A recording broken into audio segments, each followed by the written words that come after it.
Okay, so we only have two more times that we're reading. I'm going to read two chapters today, and then we will finish the book on Monday. We left off yesterday where Scooter came home, so let's see how he's doing and if he can say anything but a bye.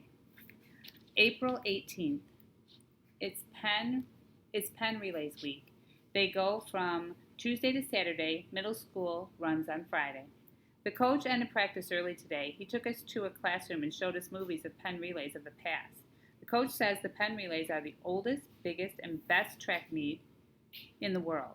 Over 15,000 people compete. That's bigger than the Olympics and more than the population of Springfield. There are races for 4-year-olds all the way to 8-year-olds and people in wheelchairs. I'll tell you, I was surprised. I thought only pro football and baseball games get crowds like that. For our first meet with Donner last week, there were 2 people in the stands. You guessed it, Webb's parents. The relays are held in a double-decker stadium called Franklin Field. As the runners tear around the track, the sound of the stands goes with them, a kind of low, windy sound at first, ooh, and then gets louder and louder, like a hurricane coming, ow, until the runners burst off the last turn and head for the tape. Then the whole joint goes bonkers. Along with the first row, they're groping at the runners and practically hanging from the rail by their feet. In the upper deck, they spill over on and dance on top of the scoreboard. It's like 100 touchdowns scoring at once. And that's just one race. As soon as the last runner crosses the finish line, they start another, and another, and another, all day long. By the time the film was over, I could see why Henry Wilhite Webb III wanted to go back. The coach turned on the lights, but instead of dismissing us, he started to talk. Boys, we have our own little pen relay tradition here at Springfield. I don't especially care whether we win or not. I've been taking teams to the pen relays for 16 years now, and we've never won the suburban middle school race, not once, and I intend to continue that perfect record. Everybody laughed.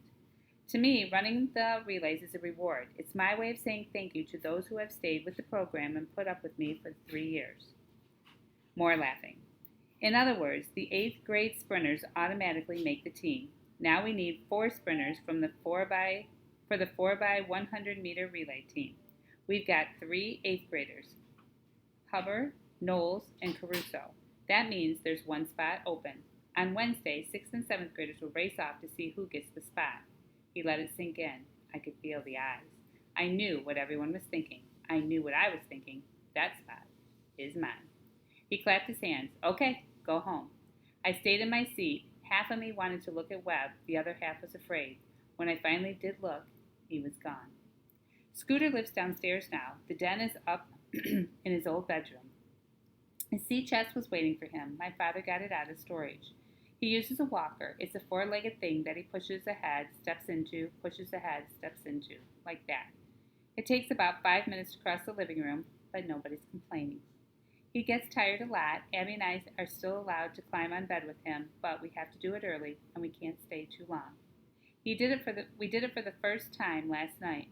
For some reason, I sort of thought that once the 3 of us were back in the bedboat, everything would be the same again. But it wasn't. Scooter still only says, a-bye, a-bye. I'm trying to get back to the old safe-in-the-bed boat feeling. Can't quite make it. Before, it was like Scooter was the captain and we were the mates. Now it's turned around. We're the captains. You don't feel so safe being the captain. Chapter 45, April 19th. Big surprise when I got home from school today. My mother was there. You sick? I said. No, she said. Just home. You got fired? She chuckled. No, I quit. Actually, I half quit. I'll still do it part-time, but only on my schedule. The mall can get along without me. Why? I said. She shrugged.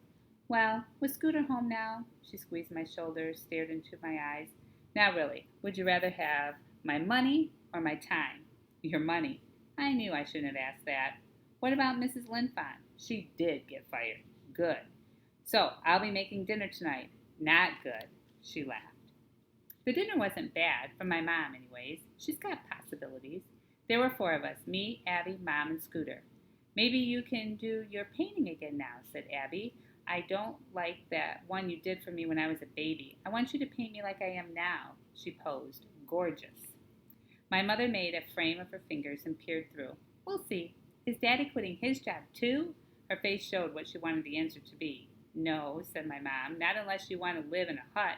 Abby piped, yeah. My mother wagged her head. I keep saying things I shouldn't. Well, there's one thing you'll be glad about. I really will be buying some of your clothes the second time around from now on. Abby clapped. Goody! My mother turned on me. Oh no, I said. She looked half sad. You can live without $30 shirts. We're all going to have to give up something. I'm selling my car. I ain't wearing no used underwear, I told her. No used underwear, she said. Just some things. And look on the bright side. Now you won't have to waste so much time comparing price tags with your friends. Abby laughed. I stuck my face in my food. I felt like punching a wall. Scooter was silent the whole time, turning his head to each person who talked, his smile tilting, his whole body tilting in his chair. No sneakers, I said. I thought of my money in my dresser drawer. I almost had enough saved for a new pair I saw, better than Mike's. You can't make me spend my own money at the thrift shop. She patted my hand. Wouldn't dream of it. She came into my room when I went to bed. You're not going to start tucking me in like I'm a baby every night now, are you? She laughed. No, just tonight. As she was heading out, I said, just one thing. She stopped. She was like a shadow against the hallway light. What's that? If you buy my stuff from the thrift shop? Yeah. Don't tell me. I can't get to sleep. I keep thinking about the race-off tomorrow. I know there's no way I can lose, but I still feel nervous. I want to be on the bedboat. Ever since Webb came dorking and whistling up the street that first day, he never saw me without saying hi. Until today. Not at school, not on the track. Tonight, even though the coach ran us ragged at practice, I heard Webb sprinting past the house. My father bought a new spark plug for the mower. Now the gas cap has disappeared. Good old Abby.